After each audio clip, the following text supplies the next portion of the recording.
President Buhari harps on importance of a vibrant small and medium enterprises sector.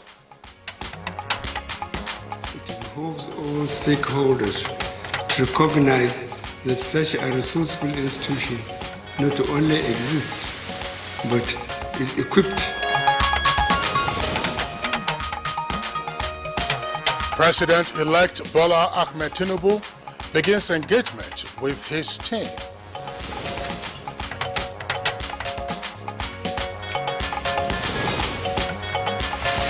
Inspector General of Police orders restriction of movement ahead of Saturday's governorship polls.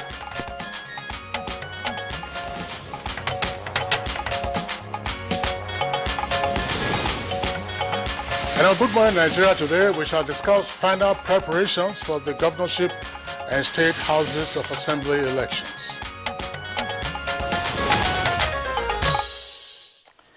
All right, so the die is cast tomorrow, the 18th of March, 2023.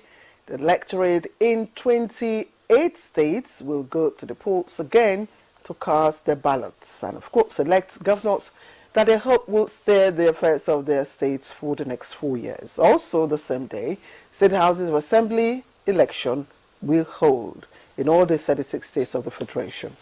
That's right, Claire. Now, some 420 candidates are said to be contesting for the position of governor in the 28 states where elections will hold, with seven of those contestants being serving senators in the current 9th National Assembly.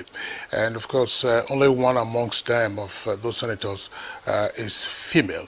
Now, there are over 10,000 candidates who are seeking to become members of the 36 state houses of assembly throughout the country.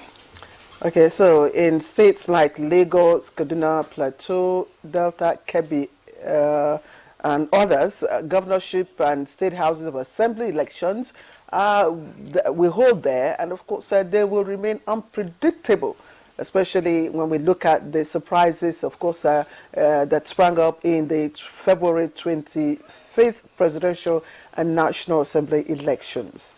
Now, the rescheduled federal House of Representatives election in Edo, that is for Eastern West and Eastern Central, as well as the Igweben Federal Constituency, and that of the Enugu West Senatorial District will also hold alongside the governorship and state houses of assembly elections tomorrow. Of course, there will be no governorship elections one more time in 8 states. Those states, of course, are regarded as those that occur in off-cycle seasons. They include Anambra, Bayelsa, Edo, Kogi, and others. Indeed, and of course, as expected, the Inspector General of Police has ordered restriction of movement in those states where election will be held from 12 midnight today, Friday, to 6 o'clock in the evening on Saturday, again in states where the elections will be conducted. He also directed all commissioners of police and strategic commanders posted for the polls to mobilize all resources at their disposal to defend not just, of course, the polls, the process of the poll, but the electors themselves, INEC officials, and most importantly, the sensitive materials, and including the electoral process earlier. Of course, the Department of State Services warned troublemakers to stay off Saturday's governorship and state houses of assembly polls. Hopefully, we'll see how that warning will go. Well, yeah, that's an important piece of advice. But just to state that restriction of movement takes place throughout the country, with the exception of the Federal Capital Territory, because it's only in the Federal Capital Territory that elections will not be taking place. The elections, yes, elections already took place in the area councils that was conducted earlier by INEC, as well as the National Assembly, State Senate, and House of Reps that took place on the 25th of February. So restriction of movement throughout the Federation, with the exception, of course, of the Federal Capital Territory. Now, to forestall likely trouble, that's to say ahead of the states where there will be voting, the police, of course, arrested a number of persons, potential troublemakers, it is said, for deliberately, according to them, inciting violence in parts of Kano. And that was shortly after the state government had called on the police and other security agencies to brace up for a possible breach of law and order, as available information, according to the state government, indicated that a demonstration had been planned by some elements in the state. Already, the Independent National Electoral Commission has commenced distribution or redistribution, if you may, of sensitive electoral materials to the local government areas. So we have so many questions, but the most important or probably pertinent is, out of the 420 candidates that will be contesting the governorship election tomorrow, who are the lucky ones that, as we say, destiny will smile on? Is INEC, most again importantly, set finally for Saturday's election? And how ready are the security agencies for the deal day? These are critical questions that are always thrown up during election cycles like this. And of course there will be the issue of logistics as a challenge. So we will be seeking answers to some of these questions and more as we focus on March 18 polls, final preparations on the network service of the NTA. I am Claire Adilabu Abdurrazak. Welcome to another Friday's episode of the program. And I'm Kingsley Osadolo. I joined my colleague Claire in also welcoming you to the program. We are live on the network service of the Nigerian Television Authority. In the course of the program, we have our complementary segments, and this will include business and newspaper review. For now, we'll take the highlights of the morning news with our colleague, Anne Jibuno. Good morning, Anne. Good morning, Kingsley and Claire. Good morning, Nigeria. Here's the news. President Muhammadu Buhari has indicated his desire to see that the foundation laid by his administration in the battle against graft is sustained by successive governments in the country, as corruption remains a threat to national development. This was while playing host to management of the Code of Conduct Tribunal led by the chairman, Danladi Yakubu Umar. I would direct the Honorable Minister of Finance, Budget and National Planning, in conjunction with the Honorable Attorney General of the Federation and Minister of Justice, to jointly explore alternative sources and framework for getting the much needed funding you require to continue your very important work. Is for any economy to grow and create jobs, there must be a vibrant and successive small and medium enterprises sector. And this, he said, informed his decision to recently sign into law the Business Facilitation Bill. The president stated this while granting audience to the Governing Council and members of the Institute of Directors of Nigeria. As our economy and conversely our private sector continues to grow and evolve, it behoves all stakeholders to recognize that such a resourceful institution not only exists, but is equipped and capable of providing the necessary support development for the country. And the president has expressed shock on the return of terrorist attacks and murder of several innocent Nigerians in Zango Kataf local government area of Kaduna State, and demands swift arrest and punishment of the culprits. In a statement, the president says there's concerted attack on innocent citizens in the state, and security as well as law enforcement agencies must take serious action to put an end to this. The president extended his condolences to the families of those killed in the attacks and prayed for the souls of the deceased. Meanwhile, President-elect Bola Ahmed Tinubu says he has begun daily engagement in earnest with his team, refining ideas and policy solutions to begin his administration actively working towards the common good from the very first day he assumes office. In a statement, the incoming president says he accepts and is ready for the task ahead. Acknowledging the talks of a government of national unity making the rounds, Tinubu says his aim is higher than that, as he rather seeks a government of national competence. The president-elect also says in selecting his government, he will not be weighed down by considerations extraneous to ability and performance. Tinubu further adds that the day for political gamesmanship is long gone. He says he shall assemble competent men and women and young people from across Nigeria to build a safer, more prosperous and just Nigeria.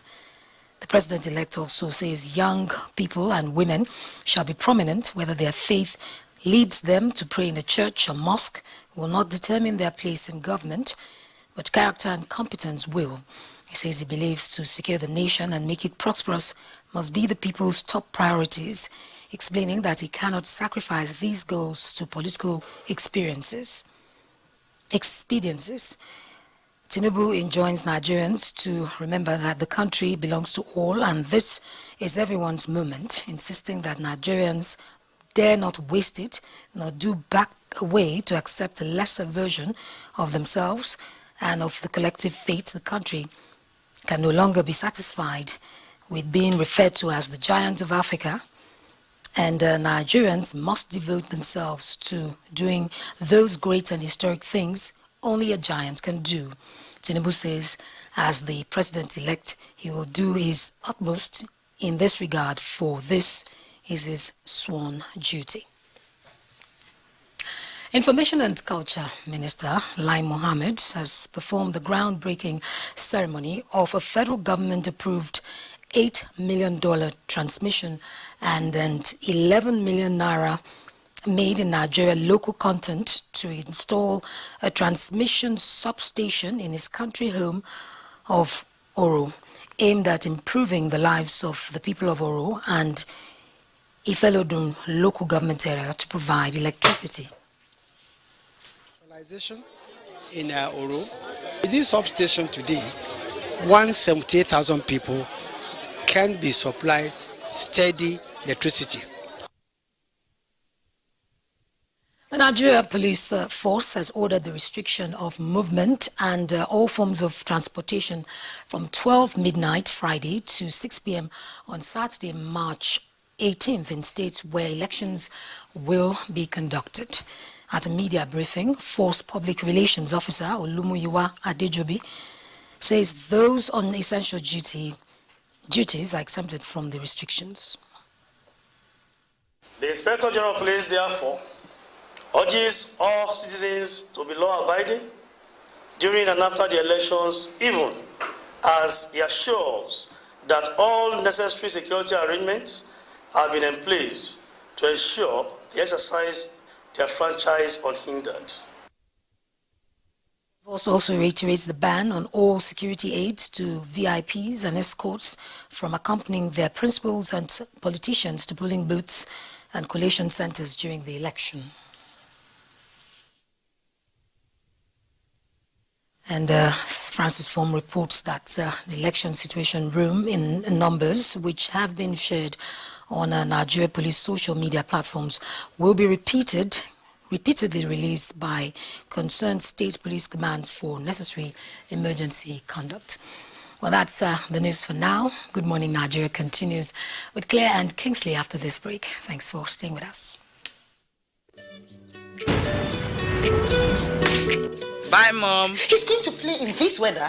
Why did you let him go? He might fall ill. And if he doesn't go out for practice, how will he win more trophies? To protect our family from illness-causing germs during the rainy season, we use Dettol soap every day. Dettol with Germ Defense gives you protection. Rainy season brings a lot of germs, and Dettol soap's Germ Defense protects you from up to 100 illness-causing germs. Dettol soap is endorsed by the Nigerian Medical Association. Be Dettol Show. Honestly, words cannot express how we feel. Before the breach, the road from here, Nasarawa to Loko, is about 74 kilometers. This is the link between Nasarawa and Loko. The bridge, which is about 3-5 kilometers across the river Benue, has been on for about 10 years now. Before now, if you live here for Loko, 74 kilometers, and somebody leaves Nasarawa for Kaduna, he will get to Kaduna before you get to Loko. The implication of the completion of this bridge is the cutting of the travel distance by about 3 hours. Our people from Nasarawa can now travel from here to Onitsha and come back on the same day.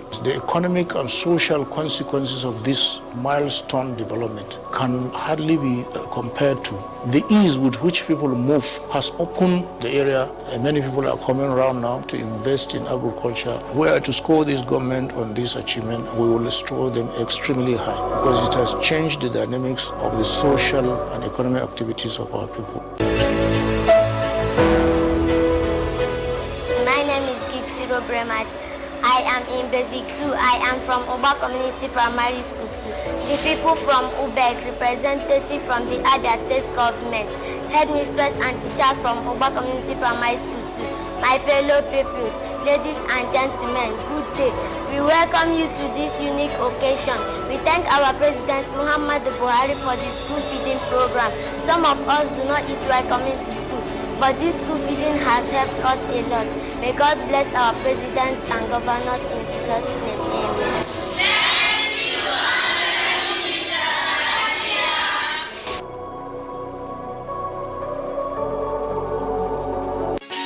If you want to become something, become a child again.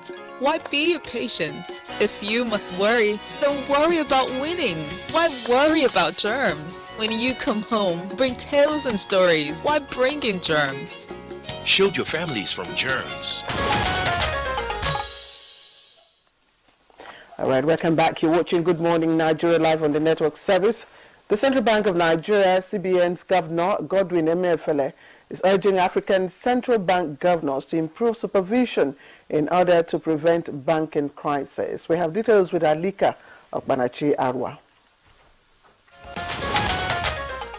To strengthen the African economy, the governor of the Central Bank of Nigeria, Godwin Emefiele, is urging governors of the central banks and other African financial sector regulators to be more vigilant in their regulatory and supervisory roles to forestall any run on banks in their respective jurisdictions.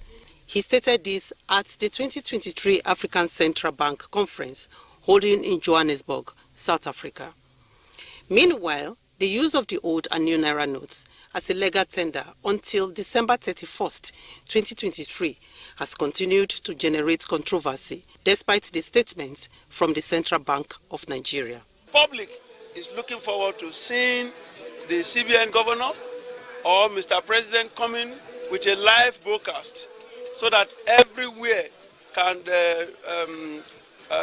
begins to have the knowledge that the two are to be accepted. The old note most especially. The CBN needs to make sure that this money is being released so that people will feel the effects and be happy. It will alleviate a lot of ameliorate their sufferings of the poor masses. I think despite the fact that the CBN has released a statement during that start, I think they should still enforce it that most especially filling stations and some big organizations, like supermarkets, they should try and see how, they can accept old notes. Now let's take a look at Thursday tradings on the floor of the exchange.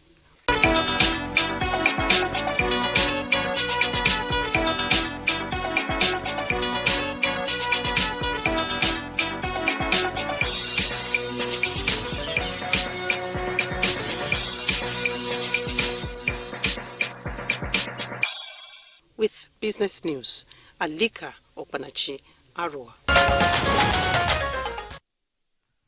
Thank you very much, Alika, for the business news package on Good Morning Nigeria. Up next is Newspaper Review.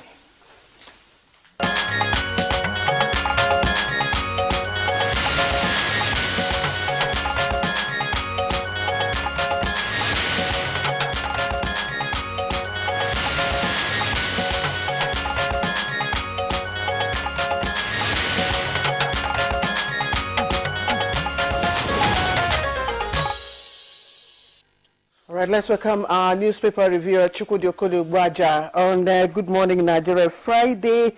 It's Good Friday. Thank God Chukwudi, good morning. Thank God it's Friday. You're looking younger. What's happening? It's the haircut.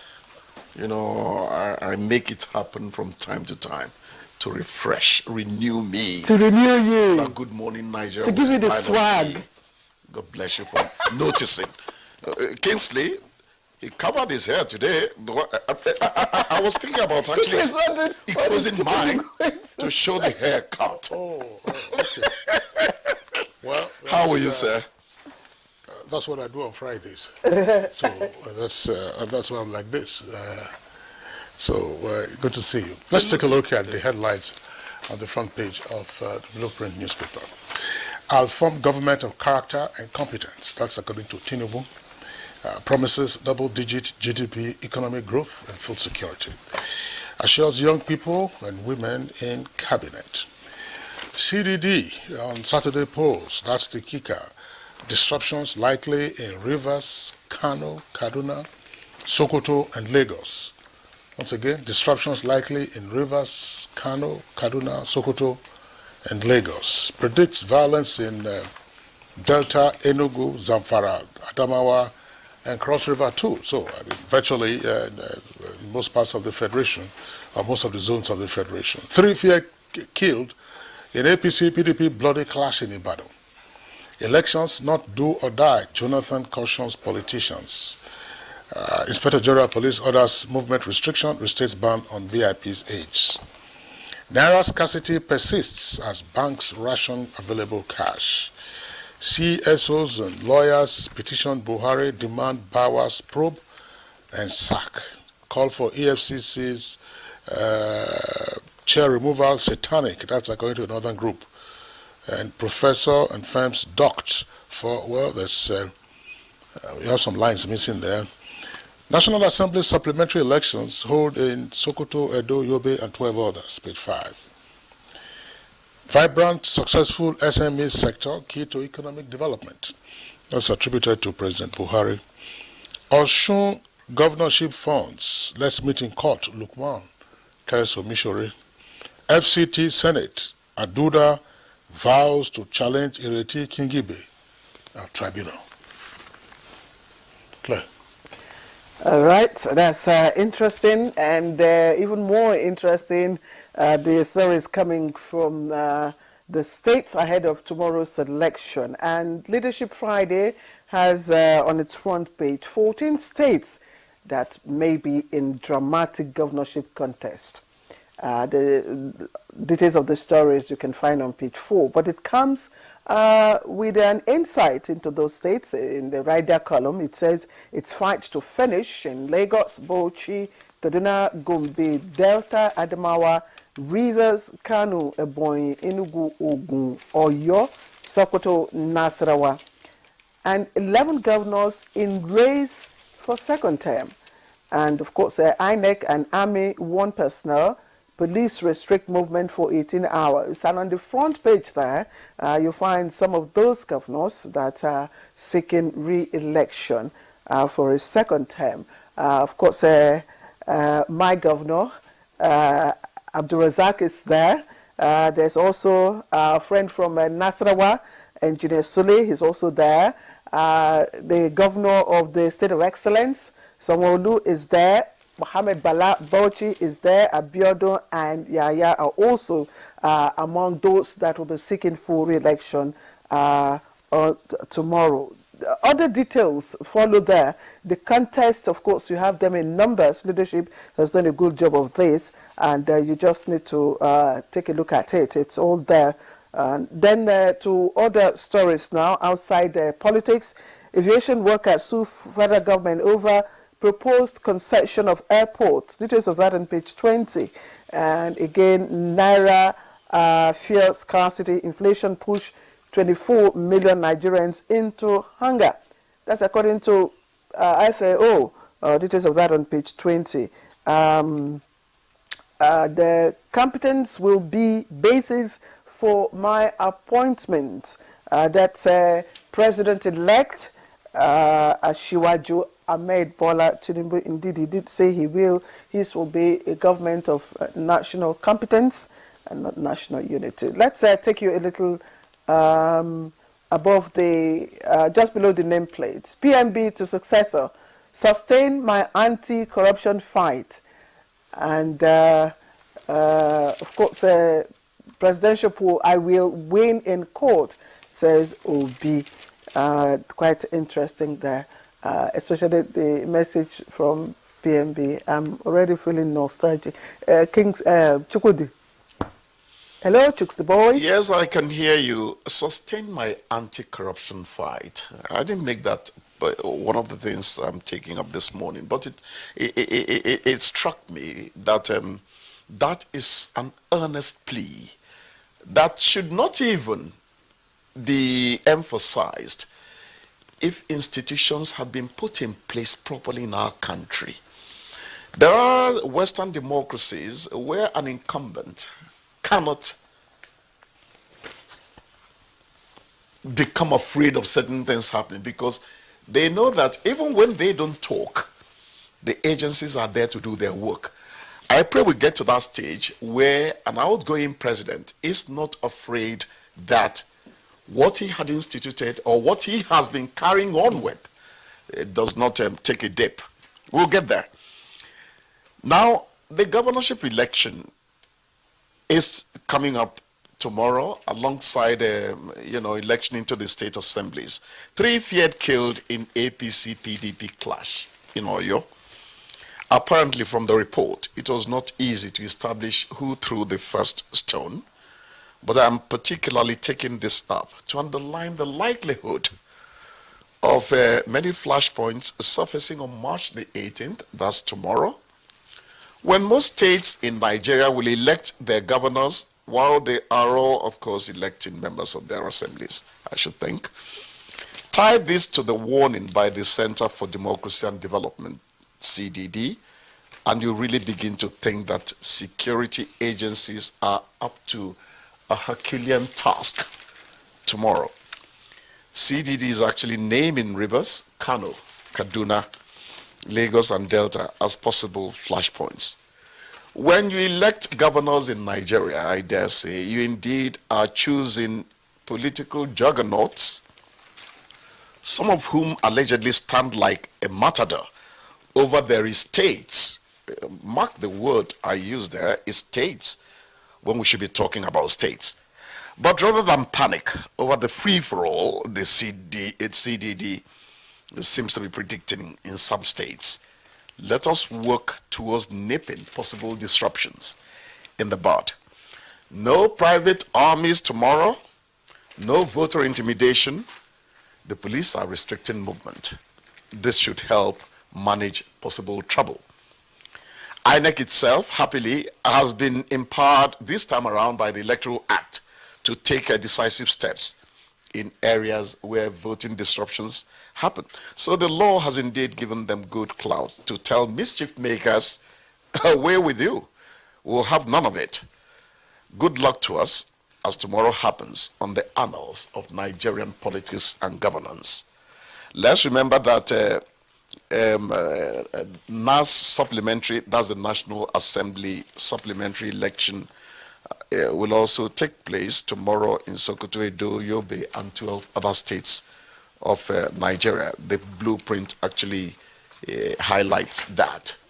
I think tomorrow is one that many people are waiting for, in bated breath because of what governorship election in particular has become in Nigeria. The other time, one of us actually talked about the emperors in our states. Tomorrow is their day. Good luck to us again, I say. Yeah, if you permit me, there's this bit on Naira scarcity persisting as banks ration available cash. The good thing for me is that the old notes are coming out again. When I saw the old 1,000 Naira note yesterday, I practically hailed its return.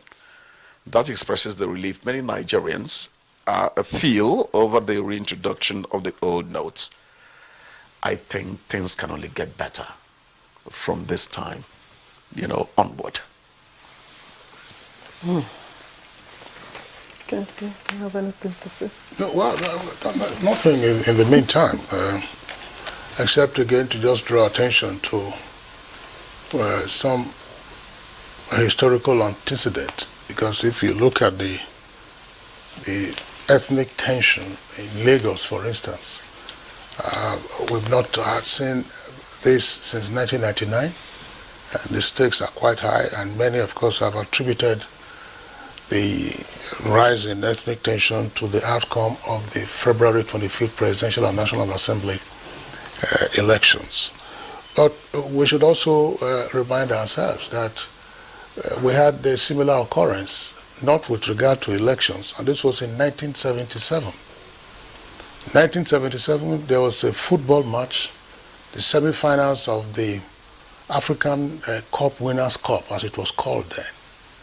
The match was between Enugu Rangers and ISCC Shooting Stars of Ibadan. And since there were two Nigerian sides, semi-finals, those the first leg and the second leg matches, according to CAF at the time, were to be played in the capital of the country, where the clubs come from. In which case, Lagos was the capital, and the two matches were to be played in Lagos. But the tension was so high, the rivalry, of course, so intense that it was reduced to the same thing that you are hearing now about Igbos versus Yorubas and so on and so forth, who will win, who will not win. And the two teams, of course, were the leading clubs in Nigeria at the time. And both teams also had their players in the national team called Green Eagles. So they were all in the same camp, but then, of course, came out to play for their respective club sides. The first leg of the semi-final took place at the National Stadium in Surulere. It ended goalless. And the return leg was also supposed to take place in Lagos. But the tension was so high that the Nigerian government, the military government at the time, decided that that second leg match couldn't take place in Lagos. The match was then transferred to Ahmadu Bello Stadium in Kaduna. That's where the match was played. Again, it ended goalless, and it was settled on penalties. Of course, Rangers eventually won the penalties and went on to win the trophy after defeating the Canon of Cameroon. Shooting Stars had earlier won it in 1976. But since then, I have not seen anything like this.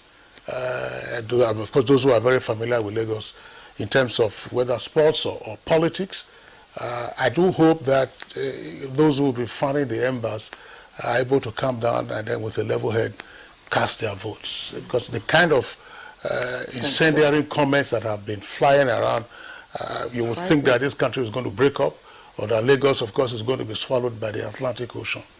I think that Lagos has become what it is on account of, and you have also seen the clear distortion of history.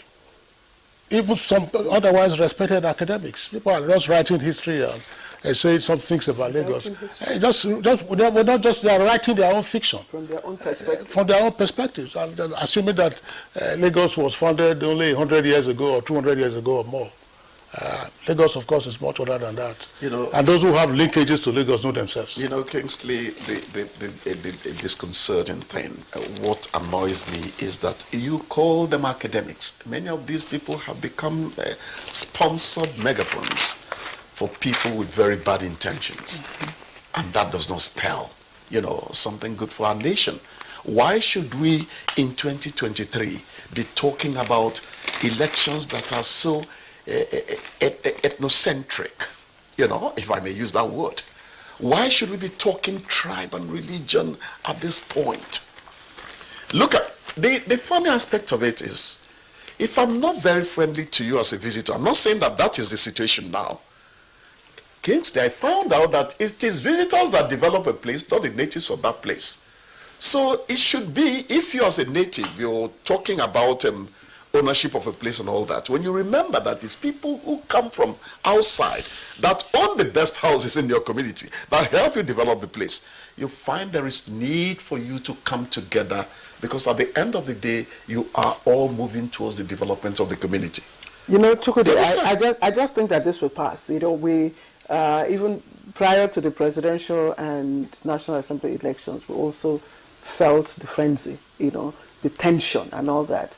This will pass. It's just tomorrow. It will pass.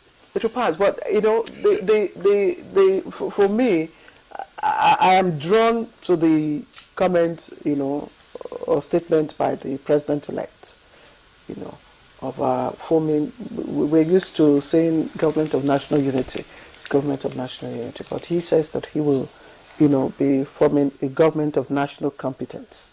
What do you make of that? Oh, that's a good one. You see, we don't want to begin to hero worship. We don't want to begin to sound as if we're promoting the president-elect ahead of his being sworn in. But give it to Bola Ahmed Tinubu. Say it the way it is. The man is known for picking talent. That is what has always happened to him. So we can only wish him luck on our behalf this time around, that he actually, you know, brings us people who are going to turn things around in this country. The outgoing president has tried, about governance is a continuing affair. No vacuum is ever allowed to happen. You pray that the son or daughter that succeeds you performs better than you as a parent. So one can only wish the incoming president and his administration that maximum competence that would help us. You know, let's be fair to, somebody tells me, look, what Governor El-Rufai, well, he was a minister then in FCT, did in FCT will live forever to promote his name. He was very good on the job when he was minister here. So want that caliber of people to come and be the stewards of a country that is actually in need of great development. Is that a possibility, Kingsley and Tukudi, that maybe critics or pundits will read, you know, interpret this, you know, the other way? Because when you talk of government of national unity, what we understand by that is, you know, reaching out to, I mean, maybe doing away with the winner takes it all. Exactly. Yeah. Winner takes it all, you know, politics that we are used to. So I don't know. I'm just thinking aloud. Look, you can only suggest that. It is the prerogative of the party that has won. Or does this competence, is it inclusive?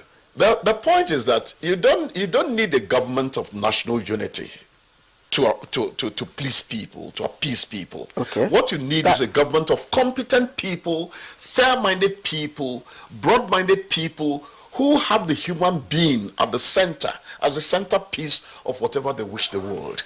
The so-called government of national unity is not strange to us. And calls usually for government of national unity come on account of one, zero-sum politics, and secondly, the winner-take-all, that is our electoral system. Because I've given the example here on Good Morning Nigeria and elsewhere where I've had the opportunity of making my contributions. I first wrote on the whole idea of proportional representation in the early 90s with regard to the role of proportional representation. I first saw that play out in Namibia and then again in South Africa. It's to say, look, parties have expended so much and they have gone into the elections, and at the end of the day they have lost on the account of our electoral system, which is first past the post. So when in 1999 Obasanjo came in, you saw he had the government of national unity in a sense that, he brought in persons from other political parties to be part of the administration. But after a while, since they were not there as of right, they were there out of some tokenist consideration or privilege, he got rid of them. And then you have persons also appointing others from one or two other political parties. If you were to alter the electoral system, for instance, and make it, say, proportional representation, this is how it will work. Bola Ahmed Tinubu scored about, let's say, for purposes of just numbers, scored about 9 million. Then Atiku Abubakar scored 7 million. Then Peter Obi scored 6 million. And then Kwankwaso scored 1 million. Take a look at those numbers. Add up all of those numbers. The ratio of the seats you would get in the National Assembly will be a function of the number of votes, the proportion of the votes that you get. In some jurisdictions, that is the way it is structured. So that before the election, each party draws up the list of its candidates. Topmost, Peter Obi, for instance, will be number 1. Dati Ahmed will be number 2. Bola Ahmed Tinubu will be number 1 for APC. Shetima will be number 2 for PDP. For APC as well. Same thing for PDP, same thing for all the 18 political parties. So that it is the proportion of the votes you get out of the total that would then entitle you to a seat in the National Assembly, which then serves as an electoral college to elect the president. Some others also move on to say, as in South Africa, that if you score a certain percentage of the votes cast, we are grumbling that we have just about 25 million persons who cast their votes. 25 million, if you say you are going to have, let's say, 20 ministerial positions or cabinet positions, it means that you will divide 25 million by 20. Any political party that scores that figure that you got, that number you get, the result you get of dividing 25 million by 20, will, as of constitutional right, be entitled to a cabinet position. Okay, Kingsley. So I think that we have to get away from it. We know that it hurts, and that's why politicians are always grumbling. That's why there's desperation. If you look at all other votes now, all other votes other than the 9+ million that Tinubu won for the presidential election, all other votes will appear now to be wasted. And that's why you're having this cause. So he has won, he's been declared winner, and he says that it's going to form a government of competence because at the end of the day, it is his administration. Kingsley, all right, thank you. Thank you for all the explanations and, information that you've given us, quite useful for us. And Chukwudi, thank you. I'd just like to end the newspaper review by also saying to Mr. President, sustain my anti-corruption fight, that it's not just your anti-corruption fight, sir. It's also the infrastructure, the rail modernization project. It's very critical for us, and we're happy about it. It's also about the rice revolution. Nigerians are happy about that. So there are a lot of things that the president-elect will have to sustain, especially these areas that touch, the ordinary Nigerian. All right, that's it for us and newspaper review. Chukwudi, thank you once again. We hope to see you next week, Friday, by God's grace. Don't go away. Good morning, Nigeria. We'll be right back. So it's not coming in on Monday or Tuesday? REFARM is the umbrella association of the over 12 million Nigerian rice farmers. Through the administration of good and quality extension services, the Nigerian rice farmer has imbibed good agronomic practices, as a result of which the average yield per hectare, which used to be 1 ton as at 2015, is today 5 metric tons. This has resulted to the increase of the national production from 3 million per annum to 9 million tons per annum. As a result of this, today, Nigeria is the largest producer of rice in Africa. Since the beginning of 2015, or the beginning of Anko-Bora program, Nigeria has officially not imported any rice into the country. All these successes could not have been achieved without the political will of Mr. President.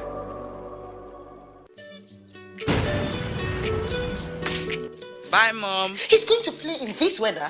Why did you let him go? He might fall ill. And if he doesn't go out for practice, how will he win more trophies? To protect our family from illness-causing germs during the rainy season, we use Dettol soap every day. Dettol with germ defense gives you protection. Raining season brings a lot of germs, and Dettol soap's germ defense protects you from up to 100 illness-causing germs. Dettol soap is endorsed by the Nigerian Medical Association. Be Dettol sure. Honestly, words cannot express how we feel. Before the bridge, the road from here, Nasarawa to Loko, is about 74 kilometers. This is the link between Nasarawa and Loko. The bridge, which is about 3-5 kilometers across the river Benue, has been on for about 10 years now. Before now, if you live here for Loko, 74 kilometers, and somebody leaves Nasarawa for Kaduna, he will get to Kaduna before you get to Loko. The implication of the completion of this bridge is the cutting of the travel distance by about 3 hours. Our people from Nasarawa can now travel from here to Onitsha and come back on the same day.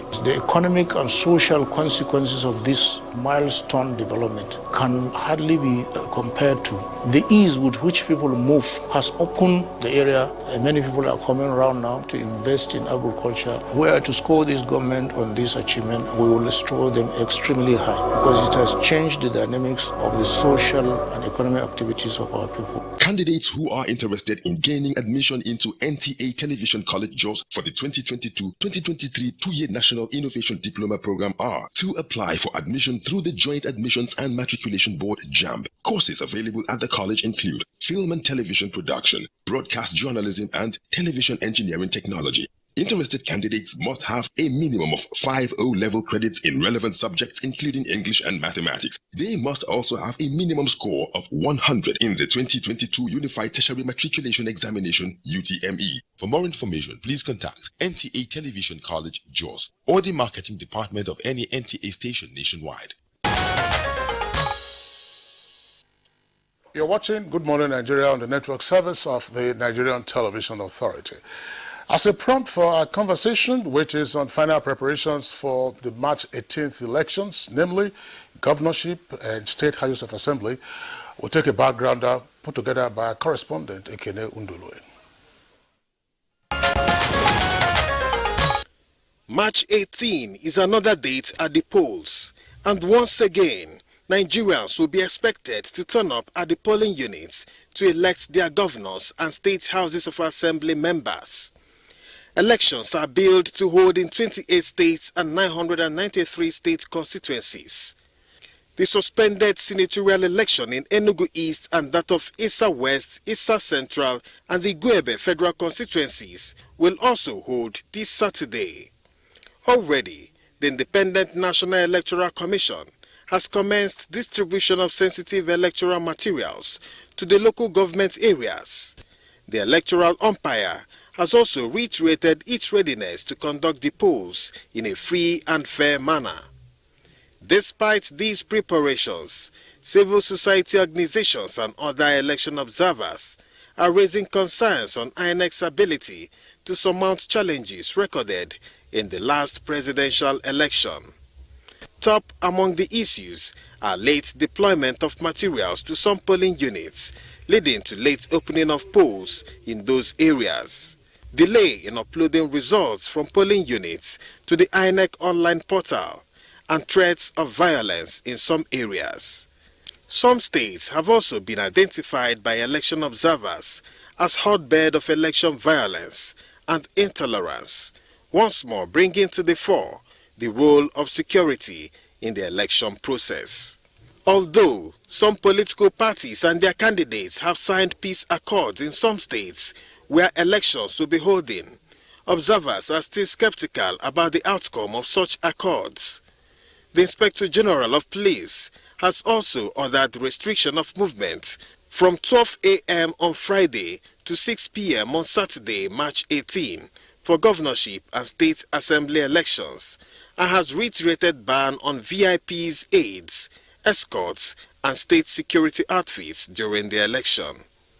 How ready are security agencies to curtail perceived security challenges on the March 18 election?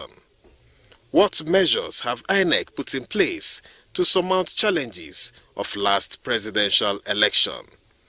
Guests on Good Morning Nigeria shall be speaking to these issues and more in a moment.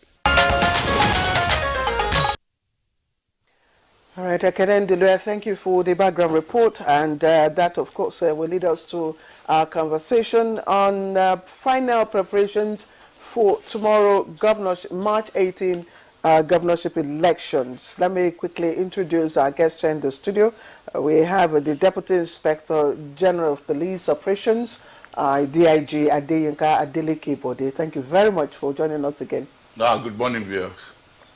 Also here with us is Dr. Nestor Nzeribe, Executive Director, Citizens Initiative for Community Development and Media and Public Affairs Expert. We appreciate you, Mr. Nestor, for joining us. Thank you Mr. for Nzeribe, inviting me. Good morning, viewers. All right. Also here with us in the studios is Haniel Jafaru. Haniel is a cyber security and IT consultant. We're glad to have you in our studios this morning. Thank you for having me. Good morning, Nigeria. All right, let's begin with the security outlook for tomorrow's elections. DIG, we are glad that you are honoring our invitation again for the third, I believe, or fourth time since the cycle of general elections for 2023. Now, the many reports that we have in the papers all through this week and the conversations that we've had also on Good Morning Nigeria to indicate that there is trouble ahead. And a number of flashpoints have been identified. These flashpoints include Kano, Kaduna, and some would say to an extent Benue. Others have also included Rivers, and obviously Lagos, Edo, and Delta, if not also Oyo State. So in virtually all the zones of the Federation, the prognosis is of trouble. What are the security agencies seeing and how ready are they? Good morning, viewers again. I don't agree with you that what we see in front of us is trouble.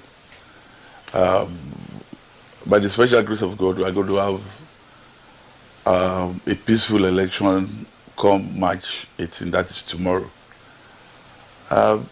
Definitely in a big country like ours, and a big occasion, let me call it occasion, like the gubernatorial and state assembly election is a big thing. But that does not mean that we'll call it trouble. Our men are on ground. Preparation before are already in place. We are with the INEC officials. We are giving protection to them as they are distributing the sensitive materials. Our men have been posted to the polling booths tomorrow and various locations where they're supposed to work. And we have measures put in place to ensure the after effect of the voting exercise itself. I only implore that Nigeria should come out, conduct themselves properly, and we are going to have a peaceful election. Thank you. All right, DIG, thank you very much. We must appreciate the security officials for their performance during the last presidential and national assembly elections. Of course, based on observation reports from observers and all that, we understand that arrests were made and all that, but also that in some areas law officials were overwhelmed and all that, and then some tend to look away and where the electorate or voters were attacked and all that. Are we likely to see any improvement from the record you already set from last election? A good one. Definitely it's going to be better. We've done an appraisal of what transpired a few weeks ago, and we put measures in place to ensure that things are done better, which is the ultimate goal of appraisals. But the most important thing, I told you the last time while we were here, is that we should always talk to our people to conduct themselves properly. The people we are protecting are the people. And when the people are ready to be properly policed, we are going to always have good outcome. DIG, I still want to stay with you. I know that you have superior information with regard to the security situation. Are you suggesting that it is scaremongering to indicate, for instance, that there are potential flashpoints for tomorrow against the backdrop of pre-existing situations that we have had our correspondents discuss with us, that we have had analysts also discuss, and have been widely reported in the media? And I mentioned some of those states. Rivers, for instance, is one. Oyo has just indicated that there was a clash and probably 3 persons feared dead. Ethnic and religious sentiments have been whipped up again tremendously in Kaduna ahead of voting. We didn't see that in the February 25th elections. And for the governorship election in Kano, you're already seeing some persons have been arrested by the police authorities. Benue, of course, has had his own share. So is this scaremongering, or that all will be well? It's not really scaremongering. If you look at contestations in states, definitely there are peculiarities of different states. There are states that are one way. There are states that are very tight. And the more you look at this, you'll be able to pinpoint that there should be flashpoints, truly speaking. But it will not be safe to conclude that we are looking at trouble. There are states where you have results that are close. Definitely, the contest there is going to be very, very close, and that by heightening tension. Let me quick to add, if you check our records, sciences have shown with the little we did concerning what we did the last time. In terms of violence, the last election has been the best. Okay, I remain with you to maybe ask you, if you say that you're prepared for tomorrow's election, you have your details and all that. What so far should give Nigerians confidence that yes, you have prepared? Because we've seen, like Kingsley said, in parts of the states, we've seen tension. We've seen videos of people threatening, other people, but we've only seen just one arrest made just, a few days ago about somebody, making video call and forcing people or making threats of intimidation and all that. We've not seen the police really react to what is happening in places like Lagos, for instance. For Lagos, to answer your question generally, when there are close competition between parties, definitely little things will stir up discussions. On the issue of people stirring up trouble, whatever is put in the social media, whatever is published, we have a legal department. They'll look into it.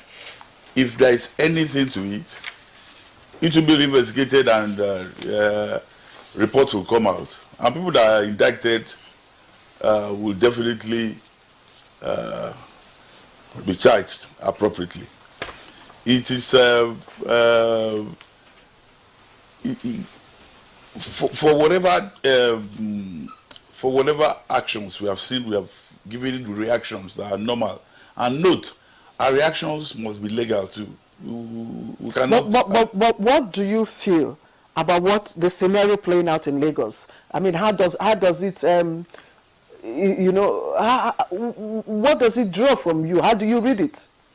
The behavior of the people in Lagos, the electorates, the party supporters themselves. What do you read from it? I see good things coming out of Lagos. I only employed Lagosians to come out, conduct themselves properly, feel safe, go to the polling booth, cast your vote, and remain quiet. You see, the last election, what we noticed, and what I intend telling Nigerians is this: the restriction of movement. The restriction of movement is to assist us. People should not take that the restriction of movement of people around on the election day for granted. Don't put your vehicles on the road and begin to give security agencies problems, saying, oh, I want to drive to my polling booth, let me move to my polling, let me drive there, and things like that. The people that are going to disrupt your election are not people that stays with you in your area. There are people who might hijack vehicles and bring them to your area. And that's why we say, let your movement be restricted. Your neighbor is not going to hijack ballot box because you are going to easily see him and report. But if you yourself encourage movement, believing that it's your right that you should move about, is going to marry the election. So let's adhere strictly to that restriction of movement. Walk to your polling booth, cast your vote, and stay. And by the grace of God, Lagos election is going to come and go, and it's going to be fine. All right, DIG Adeyinka Adelekebode, thank you very much there for the optimism and the reassurance to voters, especially in Lagos and other locations that previously had been ticked as likely flashpoints tomorrow. That's reassuring. We'll come back to you in the course of the conversation. Well, let's bring in now Dr. Nestor Nzeribe. Nzeribe, it turns out that the governorship and state House of Assembly elections are just as intense in terms of the emotions generated, anxiety, and therefore the prospects of either of the pleasant or unpleasant things happening in some parts of the country tomorrow. What are you seeing? Thank you very much, Kingsley. Actually, we are still continuing along the line of seeing the election in Nigeria as war. It shouldn't be so, because it is not, even though it is very, very important as a leadership recruitment process. It shouldn't be a matter of war. And the kind of tension that we are seeing is easy to make one begin to imagine whether the politicians themselves consider the aftermath. After the process is gone and everything is over, what do we leave behind? The process of rebuilding the damages and everything that has been caused or were caused during the electioneering process. What do we, and to what extent are we prepared for that? Because when you want to assess damage, especially the kind of damage that is happening to the psyche of the ordinary Nigerian, like the DIG just said, you know, we went into this election believing that we're going to have enough security presence. But it appears as if the police have a laid-back attitude. They want to lay back and they don't want to adequately monitor the security situation and then intervene as when necessary. So they lay back waiting for issues to escalate. And no one is asking that issues escalate. And for issues not to escalate, the police must be more proactive. They should be more proactive. So, like you pointed out, the situation in Lagos is becoming more tense by the day, because people come out and they make open statements believing that nothing will happen to them. And if the security agents or agencies lay back and wait for them to proceed, to go ahead, to give vent or to give action to what they threaten to do, then I think it's a wrong approach. When you make statements that are inciting, you should be invited and you should be told that, hey, there's a line you must not cross. But if people come out and they do things like that, and then those who are supposed to keep them in check are laid back, waiting for them to actually escalate the situation, and until that is done, nothing will be done to them, I think it is helping in building up the tension that we are seeing building up. Forget not that when a particular individual does something and he is not called to order, then it encourages another person. It encourages someone else in another state maybe, or in another locality. But where there is a prompt action that actually nips in the bud, things that might happen to threaten the situation, then it sends a good message, a clear message to everyone that the security agents and agencies are up to their game, and so nobody should take anything for granted. Then we look at the fact that the governorship election that is going to take place in a place like River State is already a matter that people are getting very much interested in. not just Lagosians, but even the rest of Nigeria, they are showing interest in what will happen in Lagos. Then you go to rivers. Then you go to places like even Kaduna, like you mentioned. The security situation is such that I expect that the police and other agencies should take proactive measures that will actually help the politicians to realize that they are not actually free to do whatever they think they can do. Thank you. Claire, I would like, since Nzeribe was talking about the security dimension to this, so we'll crunch the other aspects later. How do you contextualize the kinds of behavior that we have seen in the course of the 2023 elections? And the behavior I'm referring to is as follows.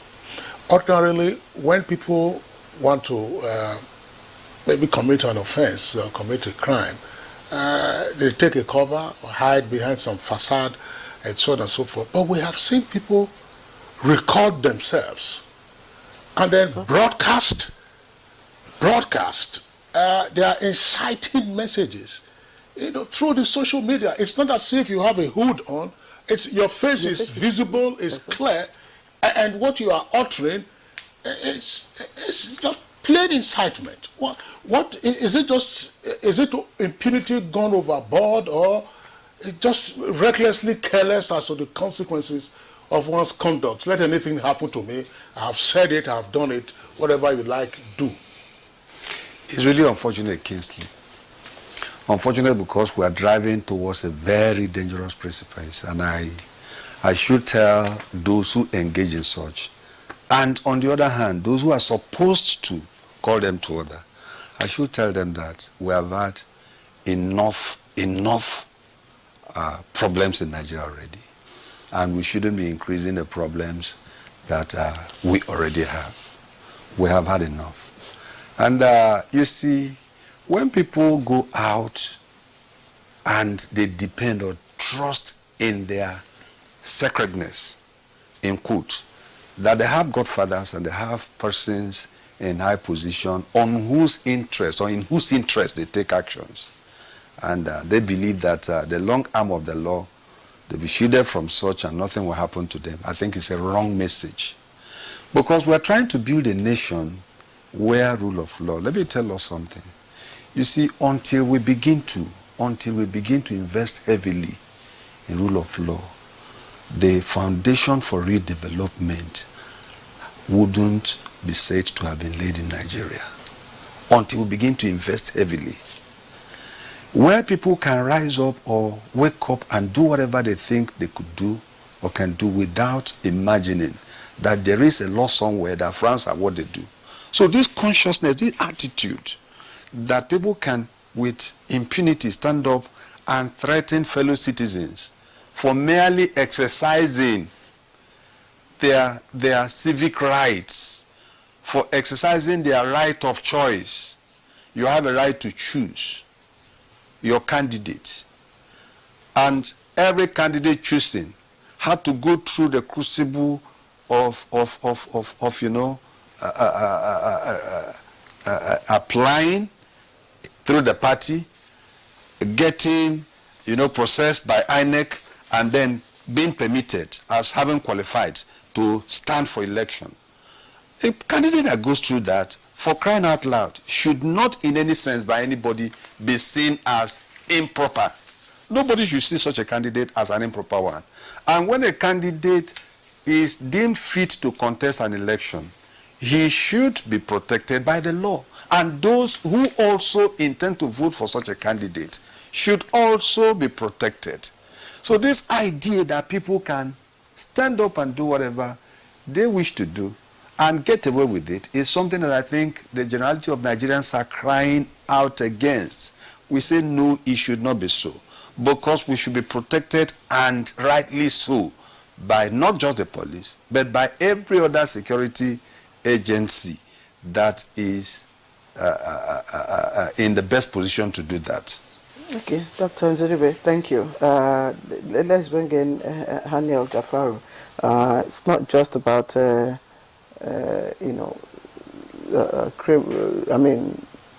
misbehavior, by the people. There's also technological glitches which also affected, the smooth conduct of, the previous elections. With regards to, the effectiveness of the BVAS, even though we've been told that the BVAS is foolproof. I mean, it cannot be bypassed. We don't know for sure what that is. And IT experts are disputing the figures, of a cyber attack. The number of cyber attack that the FG, has indicated, more than 12-point-something million attacks. I don't know. Should we be as concerned about cyber attacks, as we are of, other security issues? Sure, we should. Now, let's even start by looking at the figures I was given. 12.9 million assumed, let me use the word assumed cyber attacks. It's not impossible to have, but it's unrealistic.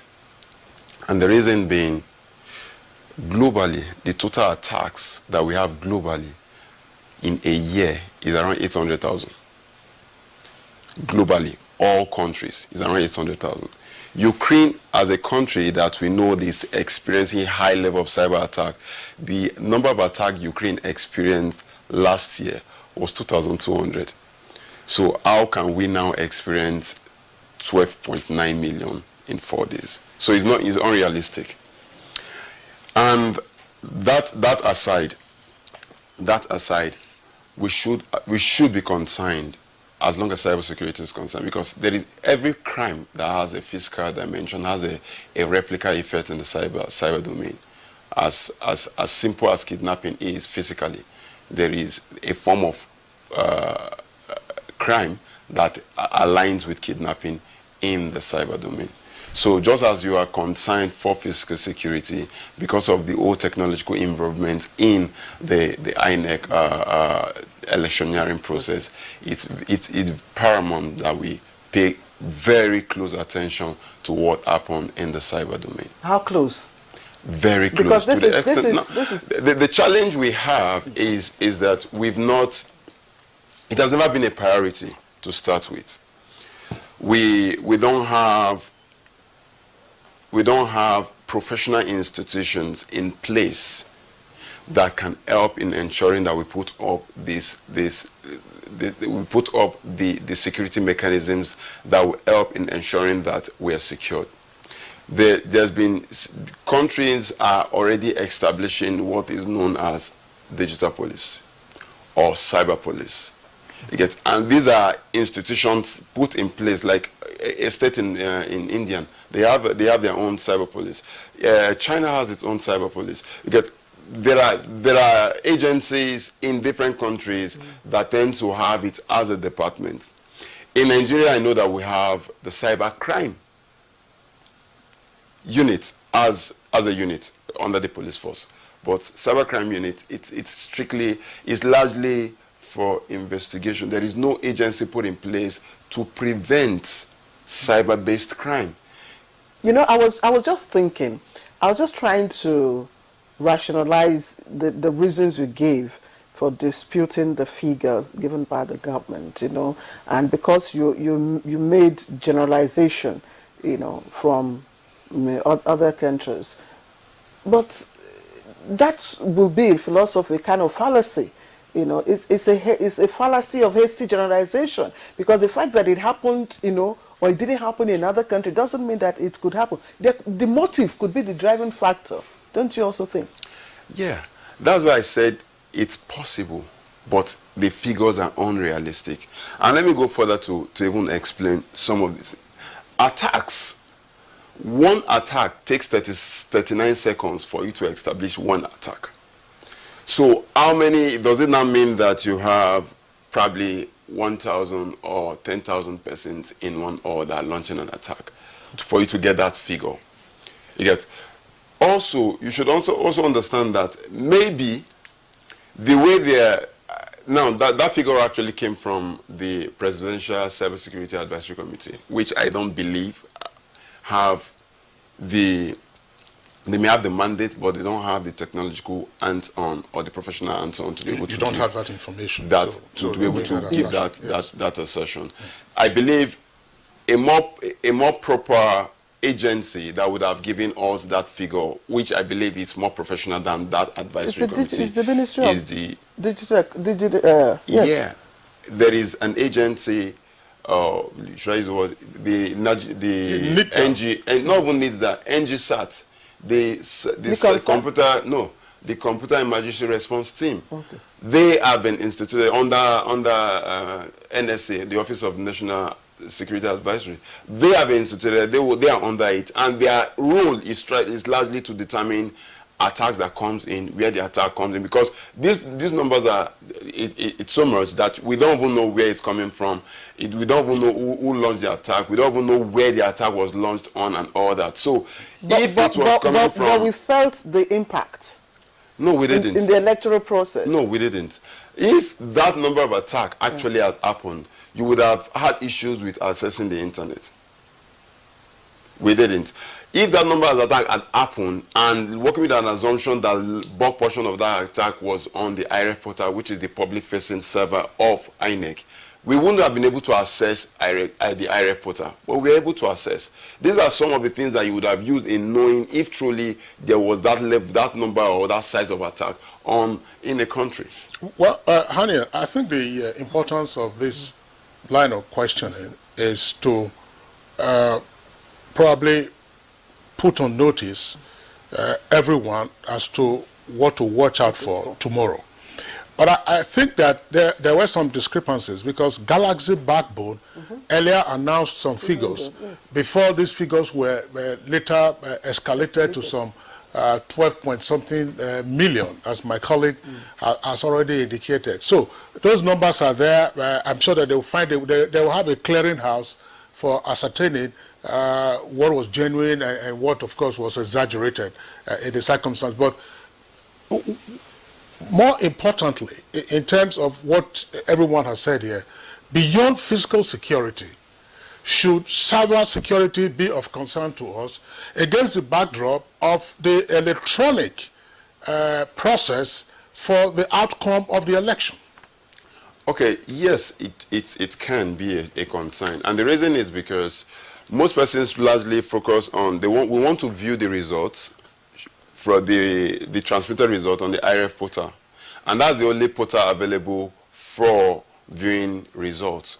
Now, if there was, they succeed in, from the polling unit, INEC officials succeeds in transmitting the result to the IRF portal, and an attack is launched on the IRF portal, it now means that we are going back to what happened in presidential. Because at this point in time, transmission has happened, but you can't view the results, which would mean that probably denial of service has occurred on that particular server that made it impossible for us to access. So there is that possibility. We can't rule out that possibility. Okay, Hania, thanks. I'll return to you later on with regard to cyber security and related issues for tomorrow's election. Back to DIG Adeleke. Well, apart from physical security, one other menace in our election is see and buy, which is voter inducement. The police made a number of arrests. Perhaps the most infamous of them was a member of the House of Reps who was picked up in Rivers, where he had in his possession some $498,000 US. There were a couple of other persons who were picked up.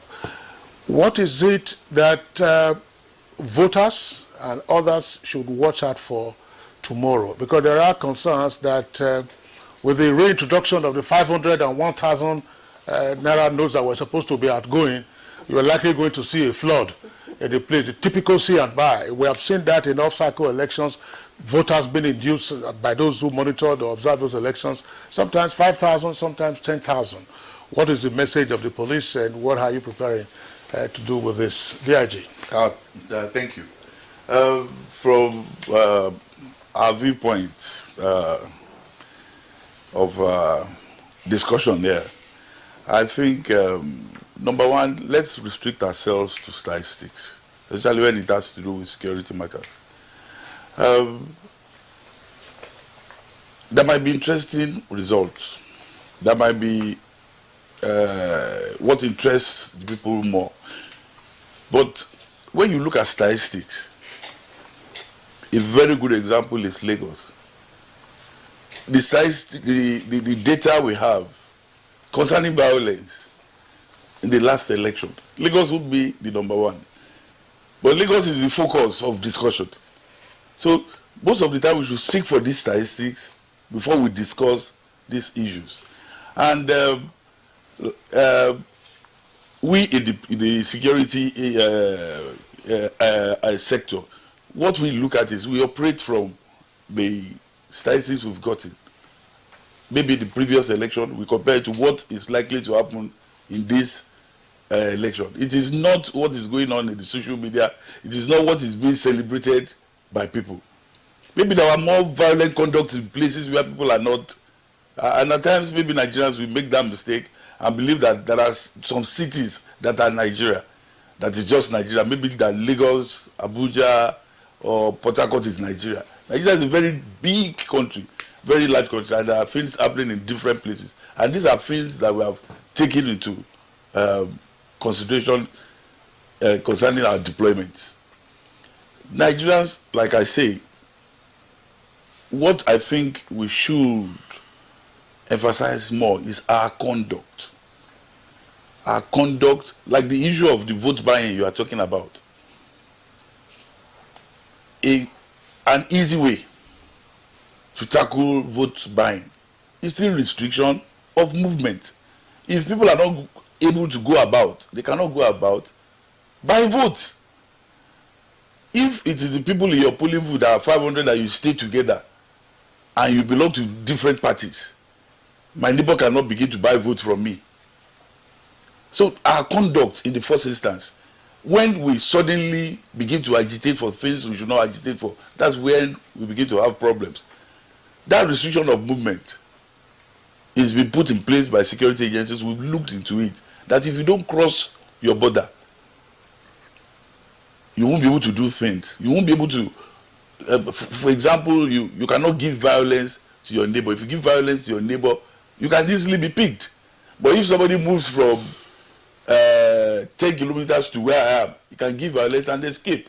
But when you cooperate and adhere strictly to that, the restriction order, you realize that, and even in the last election, it was all vote buying that people are really talking about. It's not been a big issue, at least in the last election, which I'm very sure. So, but there are measures that have been put in place. When we see these things, when we see people exchanging money, whatever, like the person that you said that was arrested, though it's a case that is in court that we should not discuss much, he was moving across borders when he was arrested. And that's why we say restrict your movement on that particular day. Help the police, help the security agencies, help Nigeria, help that electoral process to succeed. Thank you. DIG, I'm glad you are the man in charge of operations, and I'm very glad that you always oblige us when we call upon you and give us information. But I would also like us to, because what Nigerians are yearning from security operatives now is being proactive.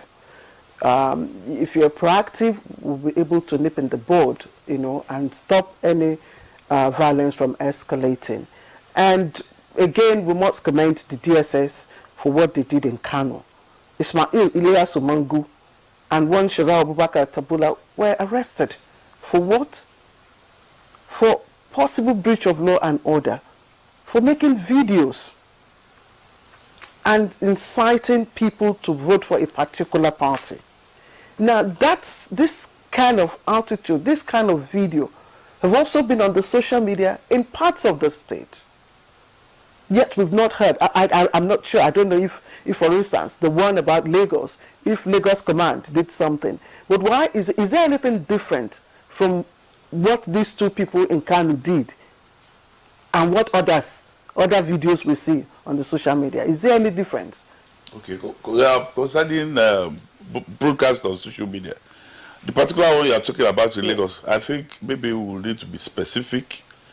And when we are specific, Kingsley alluded to it. The video. He didn't hide his face. Which one? There was a particular video that was, on.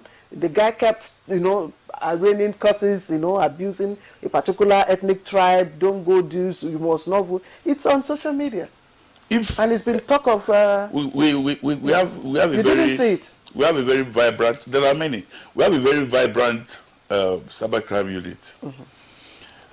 If things like this happen, we need to go out, trace them, we'll analyze what has been and the police has not done any. You've not been. There are many that has been done. That's why I said, can you be specific about this particular? There are many videos that came in pre the presidential election and even post presidential election. There are arrests that have been made. There are investigations that have been carried out. There are broadcasts that have been studied. The ones that we believe are not inciting, the legal department will advise as such. But if you are specific about a particular one that we have not done anything about, as soon as I leave here, we will do something about it if I'm not aware. But I'm sure our cybercrime unit, they are aware. Okay. Claire, I still want to return to the issue of voter inducement. And that's why my question is going to Nestor. Nestor, the DIG appears to suggest that moral suasion would help, appealing to people not to cross their boundaries, don't violate a restriction on movement, and so on and so forth. Well, those who want to break the law will attempt to also break the law. It is what the law does to them that many will say is important. And when politicians are desperate, they can go to any extent, to realize that. And from what we have seen in our electioneering cycles, off-season and general elections, people will try to bring out cash to induce voters. And that's why I'm saying it, that against the backdrop of the reintroduction of 500 and 1,000 naira notes, it makes it easier for them to carry. So what is it that we should be watching out for tomorrow? Because vote buying, it's many would say, of course, a pollution of the electoral process. Zeribe. Yes. When you actually spoke about the reintroduction of the old notes, I chuckled inside of me, because actually the reintroduction of the old notes, as we all know, will certainly flood the streets with currency, and people will have easier access than they had during the last election. And when we talk about movement and restriction of movement, we should not talk as if we are aliens.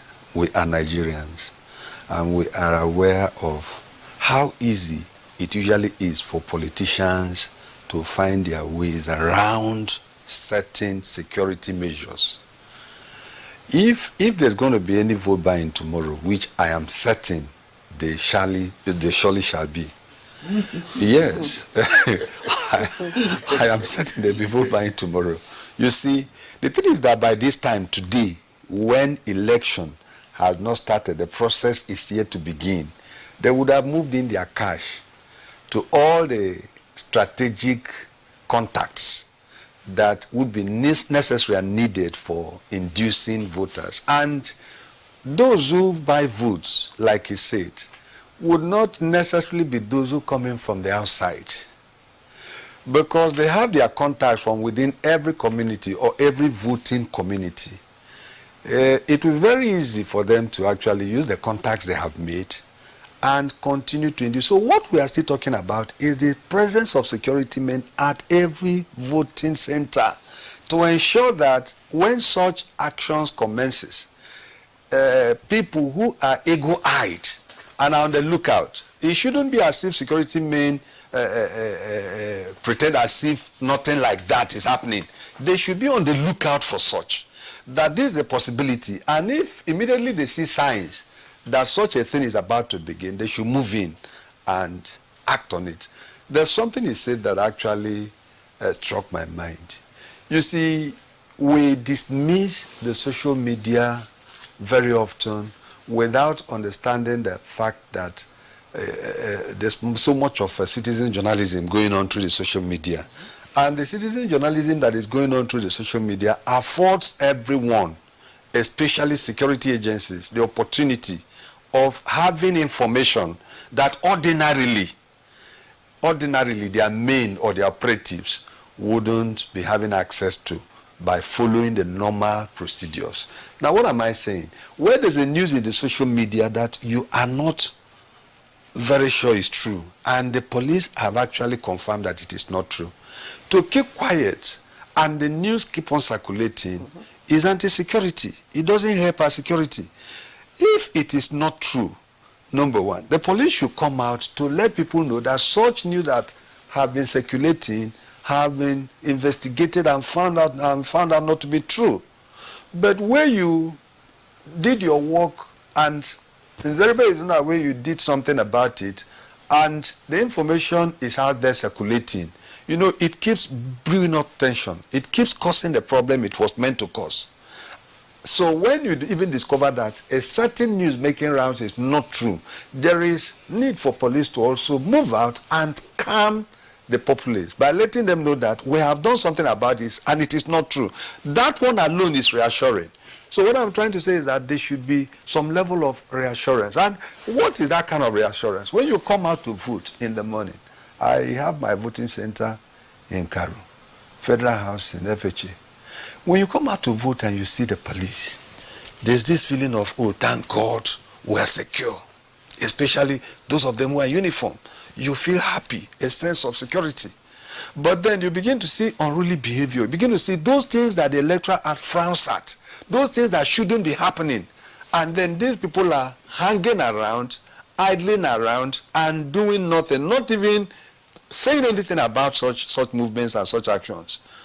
Perhaps maybe waiting for strangers to now come from the outside to come to threaten the serenity of the environment before they now know that there's a threat to peace or the smooth running of the process. I think we should rather be more proactive. Thank you. Okay, Haniel, I'm wondering, okay, I'm sorry, let me just keep you on hold. We'll just take a short break. When we come back, I'll bring in Haniel Jafaru. If you want to become something, become a child again. Why be a patient? If you must worry, then worry about winning. Why worry about germs? When you come home, bring tales and stories. Why bring in germs? Shield your families from germs. When Dettol is a part of every household bucket, then you and your family can stay protected from up to 100 illness-causing germs. Everyday use of Dettol keeps my loved ones protected.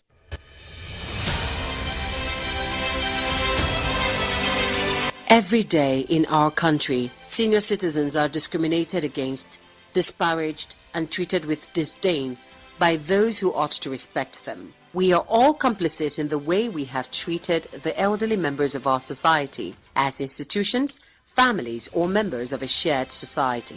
Every time senior citizens get offered less than they deserve for the work they do because they are old, poor, and desperate, we are failing them. Senior citizen loses a child, and wow, they must be responsible for their death. Every time a senior citizen gets labeled a witch, is called mad, and shooed out of the way because they have no memory of where they were headed and look unkempt, we are failing them. We say, abeg, it all old, make it do die, make everybody for rest, to ailing parents, uncles and aunts. That's discrimination. That is neglect. When you see an old woman getting beat up and being accused of witchcraft, do not turn the other way. Stop and teach people that white hairs, wrinkles and hunchbacks are no evidence of witchcraft. Aging comes with a memory decline. Sometimes it's not out of place to have elderly people lose their way, forget details of their lives, and how to properly take care of themselves. When they get to this stage, they deserve your empathy, not scorn. Our ailing fathers, mothers, aunties and uncles are deserving of quality healthcare and peaceful transition. Make their last moments memorable. Senior citizens have paid their dues. They deserve your care. Stop all forms of discrimination against them today.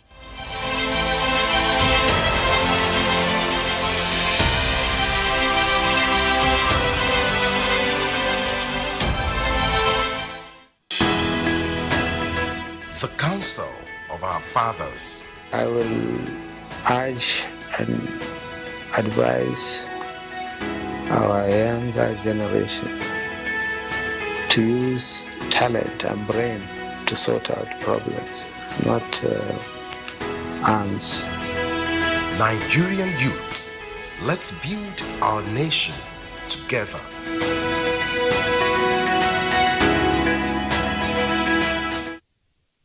All I need to say about the second River Niger Bridge, 21 years ago, as I came onto this throne, it will normally take you 3 to 4 hours to cross the bridge. I mean, if you are going to Lagos, you spent almost half your time on the bridge. And you were stuck on the bridge before you came across from Asaba this morning. Now, could you imagine how the people of Onitsha and Asaba have endured such a situation for over 25, 30 years? This is reality. So we cannot overestimate the importance of the second River Niger Bridge. To express appreciation to our President, Muhammad Buhari, for being the vehicle for the execution of this monumental project. All right, welcome back to the program. Is Good Morning Nigeria, and we're looking at really major concerns in preparation for tomorrow's election, and we've been looking at, of course, security concerns, both physical security and, of course, cyber security. That's why before we went on break, I was going to ask Haniel Jafaru, to give us again an insight. What kind of cyber, security threats might we be worried about within this period, this electionary period, and how might that affect the outcome of the polls, so that I would take precautions? Okay. Let's even go back to the ambiguous word that INEC gave us as reasons why they were unable to transmit, and that word was technical glitch, or that phrase was technical glitch. The word is ambiguous because you can't actually determine what exactly happened, and professionally speaking, we can't give recommendation if we don't know what happened. Good. So, but if I want to examine that word in itself, I can look at it from two perspectives: the perspective of negligence and the perspective of sabotage. One is doing what you were not supposed to do. The other is not doing what you are supposed to do. And that, in a way, looking at it, means that there was an insider, which is also a form of threat, looking at it from the cybersecurity perspective. We call it insider threat, which is the malicious insider. And insider threat in this case can be malicious and can be exploited. Malicious would mean the person is aware of what would happen. Mm-hmm. The person knows what exactly he's doing. The person he would benefit from what would happen. The exploited in the other way is the person was just exploited, probably in the place of emotion, or which can align more with negligence. And now, going deep into the area of negligence, it largely can be a situation of misconfiguration.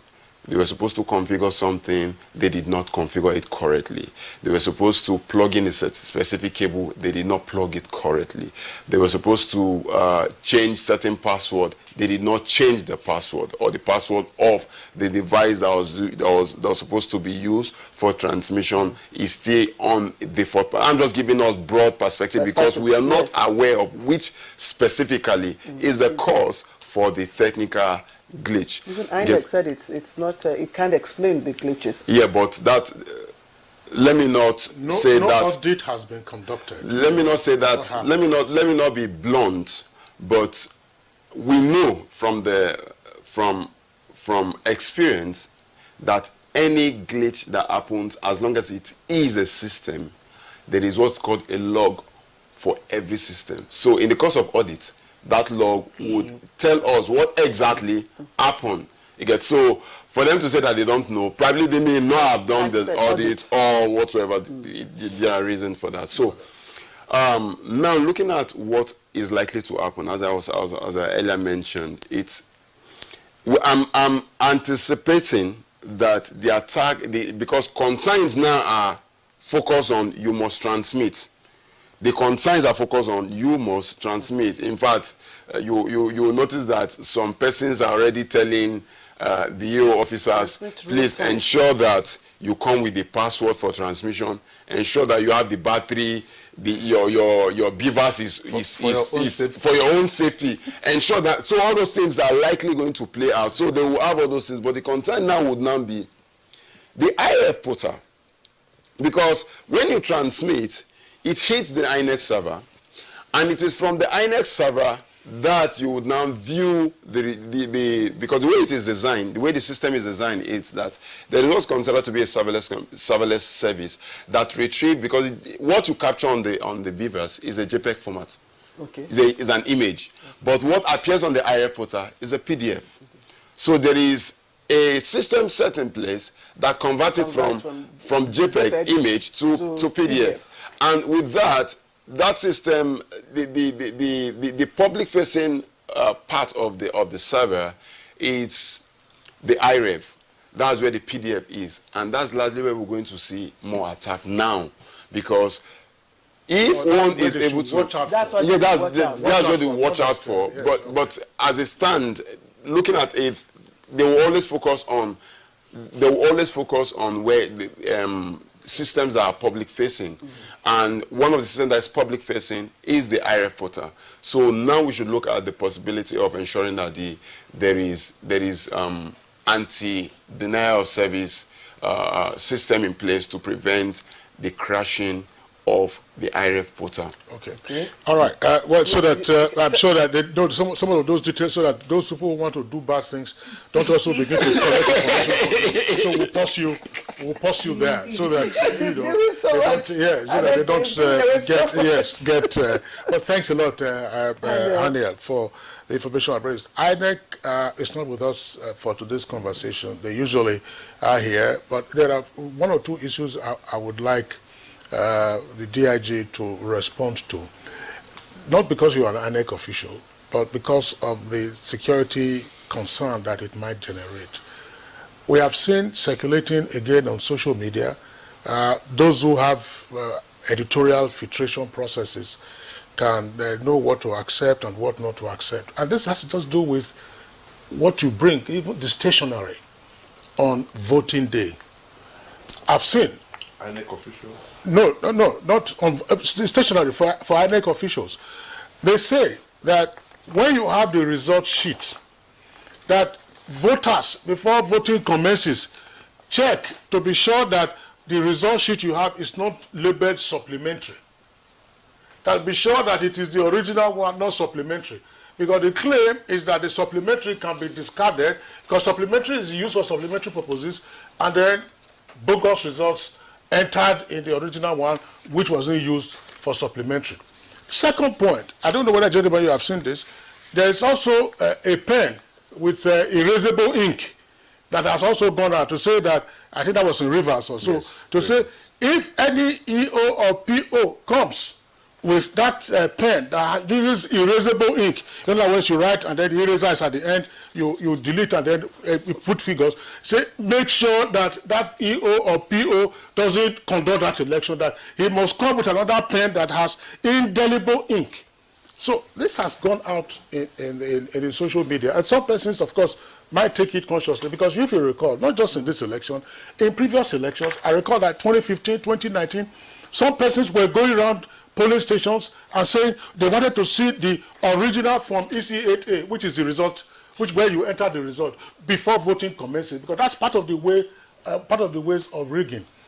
DIG, as I said, you are not an INEC official, but what is it that voters should themselves look out for, so they don't take the laws into their hands and say no voting if you have this? It's not my pen. I'm saying the one that they talk about. It's not my pen. So, or you have a supplementary result sheet that is being used to enter the original results, whereas the original one, according to them, is what will be used for manipulation. DIG. Thank you. During the course of your question, you admitted that I'm not an INEC staff. That's right.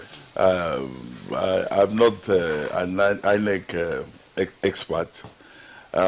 The type of stationaries that they're supposed to bring to the polling booths or to the RAC centers, or I don't know. The type of pen they are supposed to use, I don't know. But what I know for sure is this: the attitude of our people. Even if we see things that are seemingly wrong, your approach to correcting those things should not be violent. You should not take laws into your hands. You know, jokingly he said that if you come, maybe you don't come with password, or you don't come with something as a threat, that your life might made videos like that. No, it's wrong. All you need to do is observe. If there are things you need to report back, report it. You can report to the security agencies. You can report to the higher authority of INEC, but not for you on your own to determine that this is what is supposed to happen. Right there, voters are voters. They are not policemen. They are not INEC staff. They are not court of law. But things you observe that you believe are wrong, record them.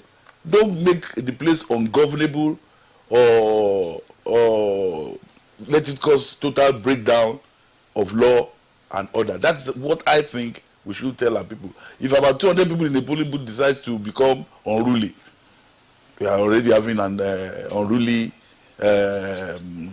situation. But there are things you cannot on your own as a citizen.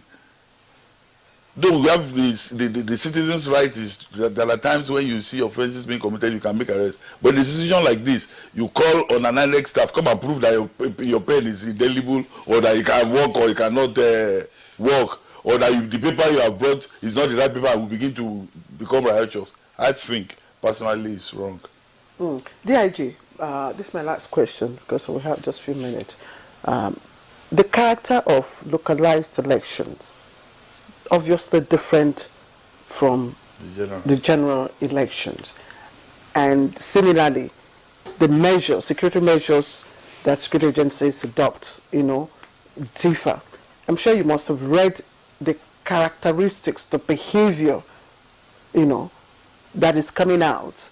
Is there anything different from your usual deployment of persons and watch, if you see, is there any behavioral change, that comes with securing local elections that you've put in place?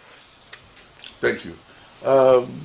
These are elections that are localized to states. But at the same time, we must realize that in court is still a general election because it's being done everywhere. Because these elections are local, people tend to be maybe more desperate.